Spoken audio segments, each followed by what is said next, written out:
You are going to listen to a conversation between two people, a customer and a representative of a company which rents cars.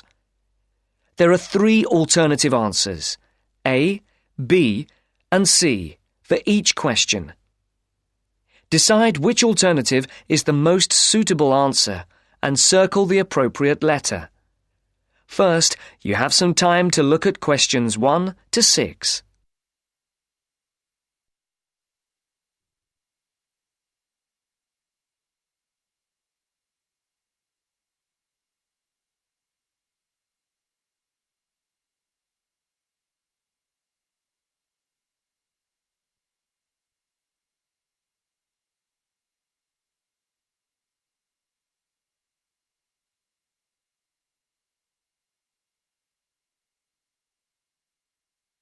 Now the test will begin. Remember, you will hear the recording only once, so answer the questions as you listen. Now listen to the first part of the conversation and answer questions 1 to 6. Thank you for calling Carline. So that we can best help you, can you please press the star button on your phone now? Thank you. Now choose one of the following 4 options by pressing the buttons on your telephone. Press 1 if you would like to make a car reservation. Press 2 if you would like to talk to someone about a car reservation. Press 3 if you would... Please hold while we put you through to one of our assistants.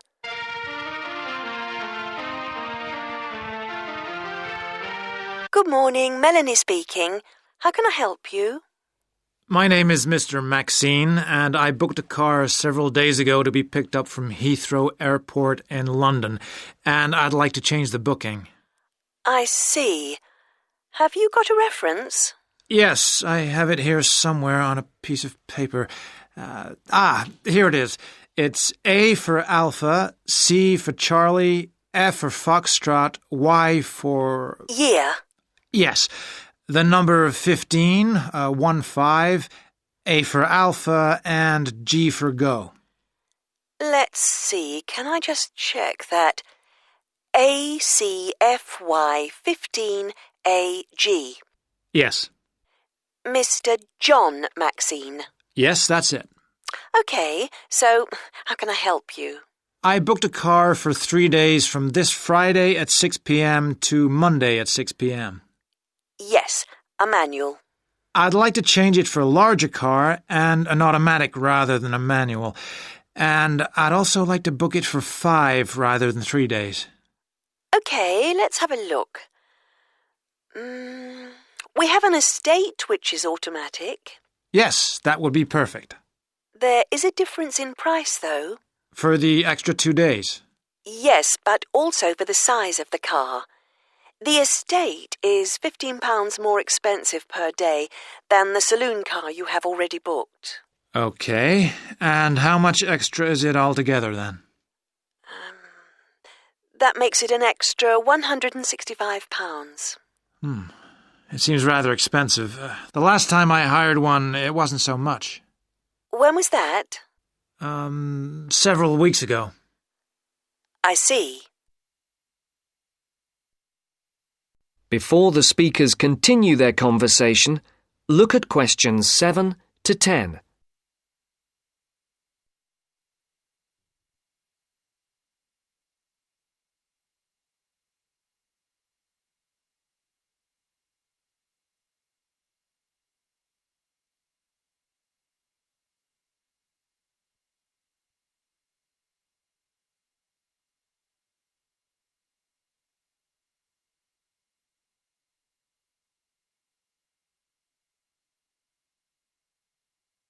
As you listen to the rest of the dialogue, complete the numbered spaces 7 to 10.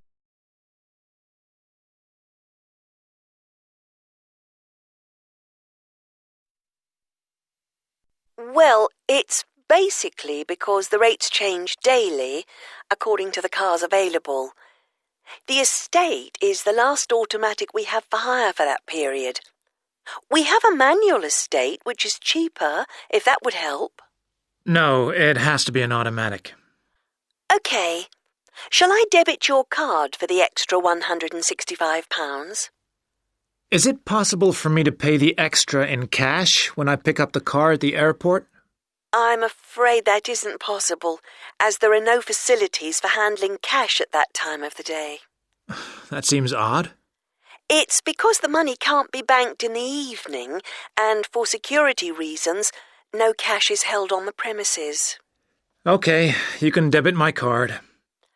You'll have to give the number to me again. Isn't it logged on the screen?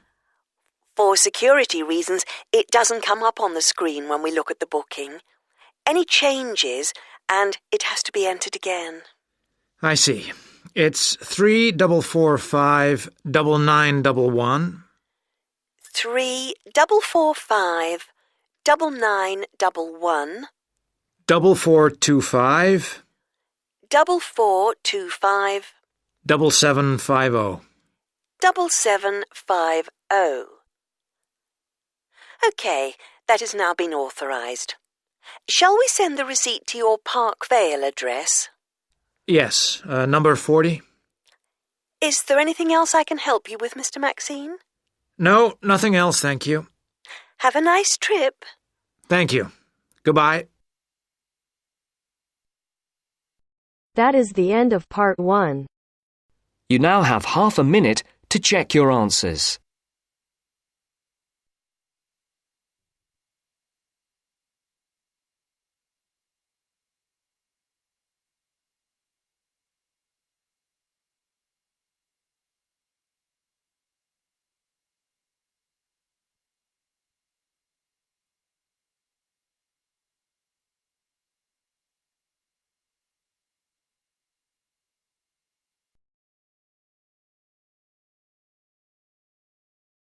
Now turns to part 2. Part 2.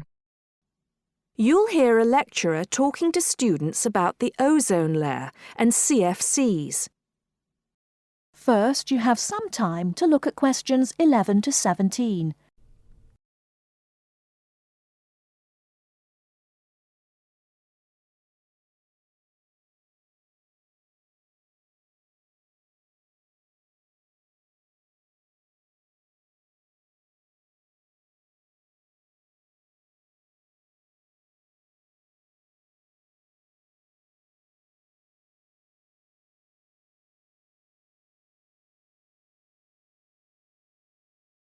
Now, listen carefully and answer questions 11 to 17.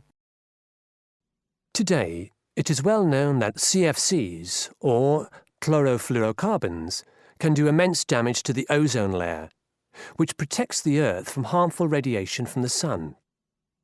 However, it was as recently as the mid-1970s when the connection between CFCs and ozone layer destruction was first established. The story starts back in 1957, when James Lovelock invented the electron capture detector. This is a machine that can detect very small amounts of a chemical compound in the atmosphere. Indeed, using the machine, it was Lovelock who was the first person to detect the widespread presence of CFCs in the Earth's atmosphere. In 1973, Lovelock, on a research trip which he'd funded himself, measured the amount of CFCs in the atmosphere in the Arctic and in Antarctica, but unfortunately came to the wrong conclusion that CFCs are not harmful to the environment.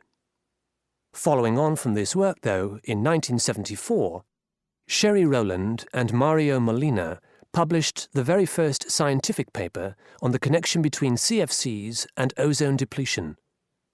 This quickly prompted the world's first ban on the use of CFCs, which was enacted in 1975 by the US state of Oregon. Further bans followed. In 1978, the United States and several European countries banned the use of CFCs in spray cans. CFCs were still allowed to be used, though, for refrigeration and in solvents. It was in the mid-1980s that scientists in Antarctica observed a huge depletion in the ozone layer above them, often called the hole in the ozone layer, This led, in 1987, to the signing of the Montreal Protocol, which called for further reductions in the production and use of CFCs, and then, 2 years later, to a European Union agreement to ban the production of all CFCs by the end of the century.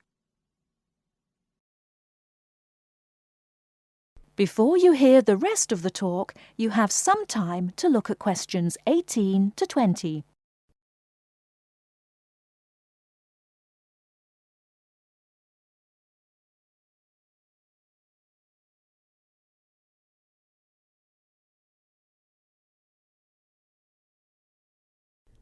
Now listen and answer questions 18 to 20. So why exactly are CFCs so harmful? One of the reasons CFCs were so popular in the production of solvents and refrigeration coolants is that they are unreactive. That is, they don't react easily or at all with other chemical compounds. It's this property, however, that also makes them dangerous. Because they are unreactive, it's very difficult for them to be broken down. This gives them a long lifespan, more than 100 years in some cases, and allows them to rise into the upper levels of the atmosphere, the stratosphere, unchanged. There, ultraviolet radiation from the sun starts to break them down, freeing the chlorine atoms from the CFCs. It's this chlorine that helps destroy the ozone there.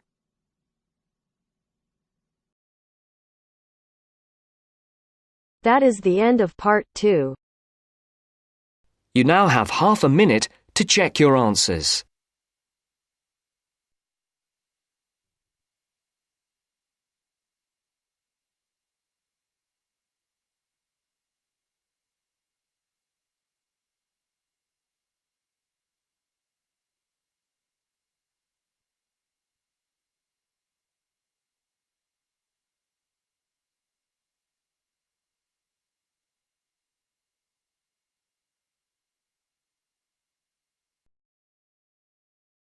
Now turns to part 3. Part 3. You are going to hear a conversation between an interviewer and a professor. First, you have some time to look at questions 21 to 26.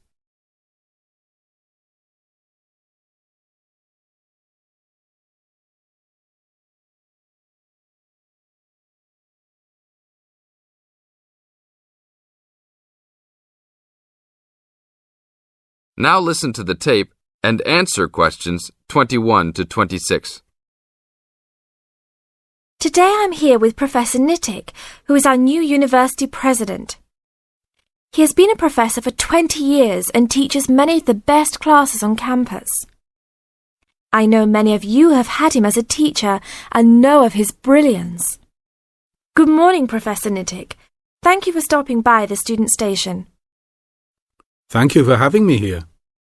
It is always great to get to meet many of the students who are involved with our school. I haven't been here since 2 years ago. Yes, I remember at that time you were still teaching every semester. 2 years later, you're only teaching every once in a while. But it seems like you are still always busy. The administration world is just as busy as the teaching world for you. How do you stay in touch with the university, even with the change in your everyday duties? I try to stay in touch with what is popular with the university students. I usually spend time with as many students as I can. They usually give me insight into what the new concerns and beliefs are for the new generation. On top of that, I try to be as youthful as I can. I consider myself to be youthful, at least for my age. So I always have a good time and try to stay young. I try my best to not just be a teacher, but also participate in university life. Interesting. So are you still doing lots of academic work, or are you mostly concentrating on administrative affairs? Well, I mostly do administrative affairs now, but that doesn't mean that I still don't have a very deep interest in academic matters. I often visit other campuses around the world and meet other professors in my field. I learn the most by travelling and seeing the different places of the world and the different fields of thought. I even did a television programme last month in Manchester. Will you be on television any time soon then? Well, You can call the television station and see if I will be on television any time soon. Maybe I will be on the news report. I don't think it is really that significant, though. Oh, really? That sounds great. I will remember to look out for you. Let's move on. With all your busy travelling recently, how do you find time for your personal life? I try to keep my university life separate from my personal life. Sometimes it's hard to find time to just take my wife and 3 kids out for a family dinner, but usually we all manage to get together every few days. I'm taking a few weeks off next month to take my family down to South America, to Brazil for a few days. I can't wait to just sit on the beach. Wow, that sounds like a wonderful trip. Professor Nittick, could you tell the audience a little about what goes on in an average day of a university administrator? An average day? Oh, I don't think there is such thing as an average day for me. The last few weeks I've been travelling all the time. I can be in Los Angeles in the morning and in New York by the afternoon and back to Los Angeles by the evening. Sometimes I will spend the whole week at a new university, showing the new administrators the ins and outs of running a university. Sometimes I can spend the whole day in the office on the phone. So there really is no average day for me. I guess that is because I do so many different tasks. Sorry to let all the viewers down, but that is the plain truth. Now look at questions 27 to 30.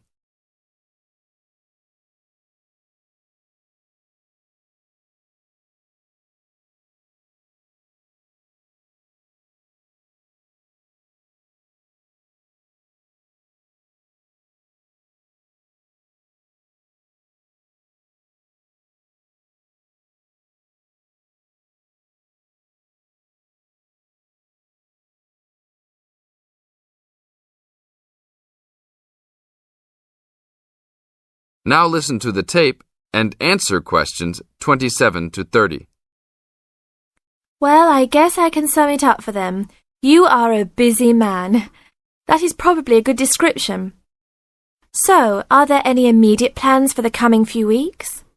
Well, I'm in Los Angeles for the next 2 days, and then I fly to Colorado to meet a new prospective professor for our university. I will be in Colorado for about a week. Then I go to Japan for the next 10 days to meet with our university branch in Japan about record sales there. After that, I return to Los Angeles for a week, just in time for the graduation of the class of 2001. There you have it, my next month's schedule. Thank you very much, Professor Nittick. I always enjoy having you on our show. We hope to have you back on our show next time.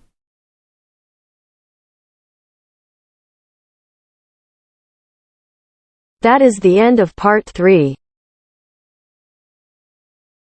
You now have half a minute to check your answers.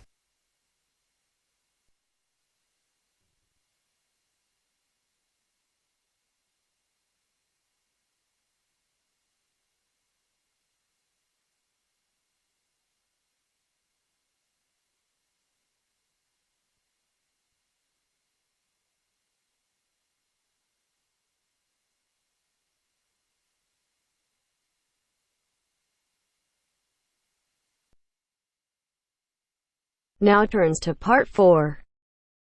Part 4. You will hear a part of a lecture about learning and bilingualism.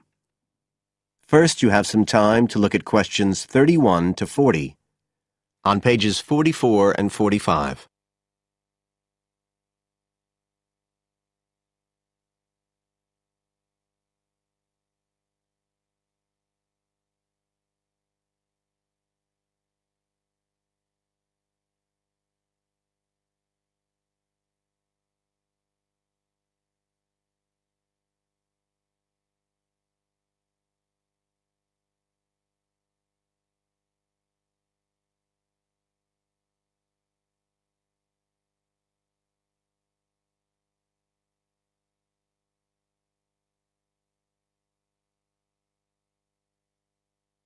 Now listen carefully and answer questions 31 to 40. When we look at theories of education and learning, we see a constant shifting of views as established theories are questioned and refined or even replaced, and we can see this very clearly in the way that attitudes towards bilingualism have changed.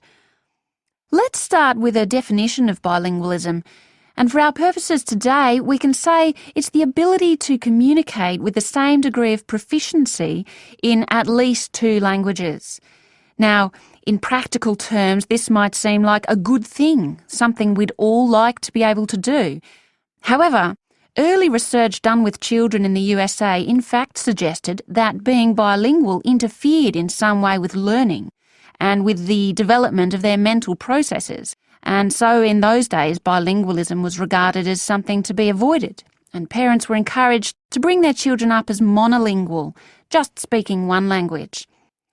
But this research, which took place in the early part of the 20th century, is now regarded as unsound for various reasons, mainly because it didn't take into account other factors such as the children's social and economic backgrounds.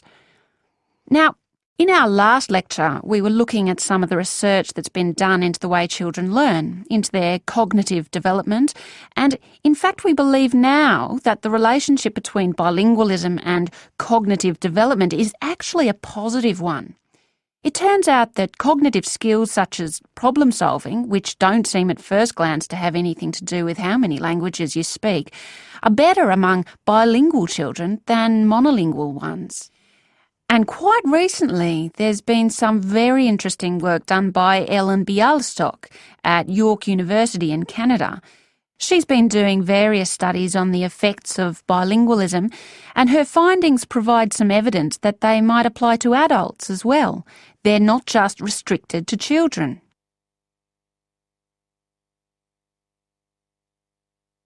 So how do you go about investigating something like this? Well, Dr. Bialystok used groups of monolingual and bilingual subjects aged from 30 right up to 88. For one experiment, she used a computer program which displayed either a red or a blue square on the screen. The coloured square could come up on either the left-hand or the right-hand side of the screen. If the square was blue, the subject had to press the left Shift key on the keyboard, and if the square was red, they had to press the right Shift key. So they didn't have to react at all to the actual position of the square on the screen, just to the colour they saw. And she measured the subject's reaction times by recording how long it took them to press the Shift key and how often they got it right. What she was particularly interested in was whether it took the subject longer to react when a square lit up on one side of the screen, say the left, and the subject had to press the Shift key on the right-hand side. She'd expected that it would take more processing time than if a square lit up on the left and the candidates had to press a left key.